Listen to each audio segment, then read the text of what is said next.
இன்னைக்கு ரொம்ப சிம்பிளான ஒரு வெயிட் லாஸ் லஞ்ச் கூடவே பிரேக்ஃபாஸ்ட்டும் பார்க்கலாம். இது வந்து பார்த்திங்கன்னா, ஜீரகம் வாட்டரு, ஜீரகம் 1 ஸ்பூன் போட்டு நல்லா ஃப்ளாஸ்கில் சுடு தண்ணி ஊற்றி மூடி வச்சுருவேன். நம்ம தேவைப்படும்போது ஒரு கப்பு அப்பப்போ எடுத்து குடிச்சிக்கிட்டோம்னா வெயிட் குறையும், வெயிட் மெயின்டைன் ஆகும், நல்லா ஜீரணமும் ஆகும். காராமணி பயிறு வேக விட்டு தண்ணியை வடிகட்டி வச்சுருக்கேன். இந்த தண்ணியை கீழெல்லாம் விட தேவையில்ல, நம்ம குழம்புலே சேர்த்துடலாம், ரசம் இதிலே வைக்கலாம், சூப்பு செய்யலாம்.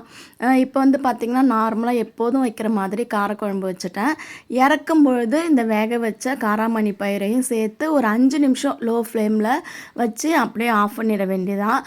காலையில் வந்து பிரேக்ஃபாஸ்ட்டுக்கு தோசை அப்படியே கொஞ்சம் திருப்பி போடாமல் சாஃப்டாக ஊற்றி எடுத்துக்கிட்டு அதுக்கு இந்த காராமணி வச்சு சாப்பிட்டா நல்லா பசி கண்ட்ரோல் ஆகும்.